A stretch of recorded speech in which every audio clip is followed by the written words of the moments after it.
টানা ২-৩ দিন বৃষ্টি হওয়ার পর আজ সকালে ঘুম থেকে উঠে দেখি আকাশে অল্প অল্প রোদ উঠেছে। আর এদিকে আমাদের নতুন বাড়িতে ছোট্ট পেয়ারা গাছটিতে এই বছরই প্রথম কয়েকটা পেয়ারা হয়েছে। তো চলুন রোজকার মতো আমার এই ছোট্ট সংসারে আরও একটি নতুন ব্লগে আপনাদের সকলকে জানাই অনেক অনেক স্বাগত।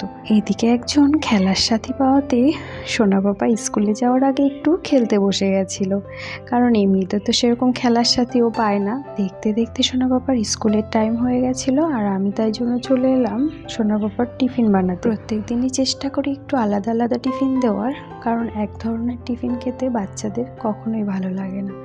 তো টিফিন বানানোর পর আমি চলে এসেছি সোনা বাবাকে রেডি করাতে। দেখে মনে হচ্ছে কত না শান্তশিষ্ট, আদেও কিন্তু এরকম শান্তশিষ্ট একদমই নয়, শুধুমাত্র এটা ক্যামেরার সামনেই শান্তশিষ্ট।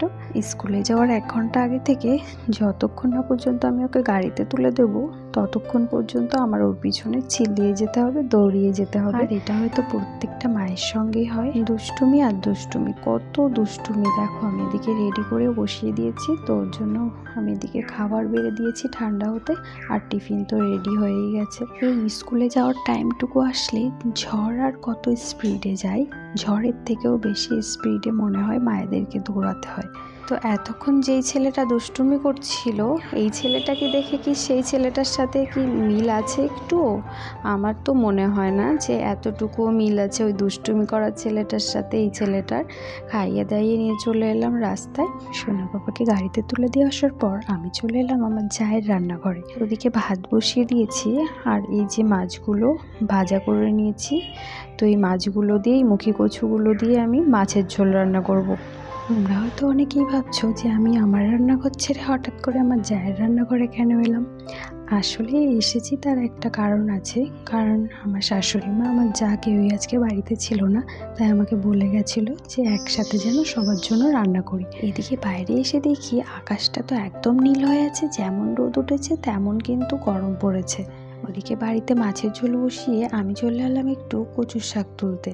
আজকে বাড়িতে সবজি বলতে ওই কচুরমুখী ছাড়া আর কিছু ছিল না, তো আরও একটা কি রান্না করব ভেবেই উঠতে পারছিলাম না, তাই ভাবলাম চলো আজকে কচুর শাক রান্না করা যাক। তাহলে গ্রামে থাকার কিন্তু সত্যি অনেক সুবিধা আছে, কারণ আমাদের যদি একটা দিন বাজারে না যায় ওই দিনটা কিন্তু এমনিতেই কেটে যায়, কারণ গ্রামে অনেক ধরনের শাক পাতা পাওয়া যায়, যেমন এই ধরো কচুর শাক, কচুর লতি, খারকন পাতা বা ঘ্যাটকোল বা ঢেঁকি শাক বলো, যে কোনো ধরনের শাক পাতা অনেক কিছু পাওয়া যায়। তো এদিকে দেখো কি রান্না করব ভাবতে ভাবতে এই যে 1 প্যাকেট কচুর শাক আমি তুলে নিয়েছি, এটাই আমি এখন বাড়িতে গিয়ে রান্না করব। যা গরম পড়ছে একবার স্নান করাতে সত্যি কিছু মনে হয় না, 2-3 বার অন্তত স্নান হয়ে যায় সারাদিনে। তো আজকে সকালে আর পুজো দেওয়া হয়নি, দুপুরে একবার রান্না বান্না করে স্নান করে তারপর চলে এলাম পুজো দিতে।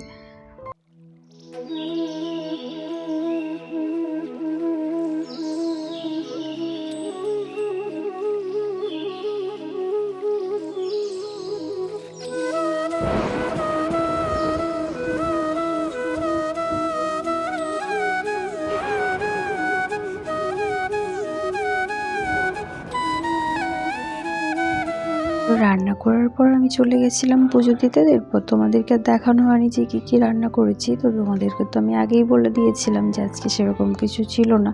তো তার জন্য কচুর শাক আর মাছের ডিম আর তেল একসাথে ভাজা করেছি, আর এদিকে ছিল রুই মাছ দিয়ে কচুরমুখী দিয়ে ঝোল।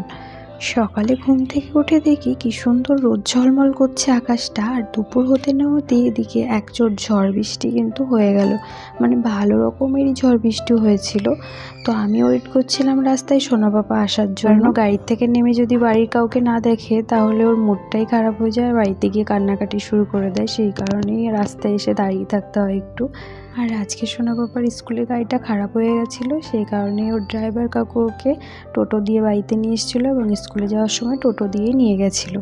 আমি একটু ড্রাইভার দাদার সাথে কথা বলছিলাম, আর সোনা বাবা তার ঠাম্মির কোলে করে বাড়ি চলে আসলো। বাড়িতে এসে যেই না শুনলো ঝড়ে আমাদের একটা গাছ ভেঙে পড়েছে, তো তাকে আর আটকে রাখে কে, ড্রেস না খুলেই সাথে সাথে চলে এলো ছাতা নিয়ে সেই ভাঙা গাছটাকে দেখতে। তো ঝড়ে আজকে আমাদের এই পেঁপে গাছটা ভেঙে পড়েছিল, আর এই গাছটা অনেকটা লম্বা ছিল, ভাগ্যিস কোনো ঘরের উপর পড়েনি বা কেউ ছিল না তখন আশেপাশে।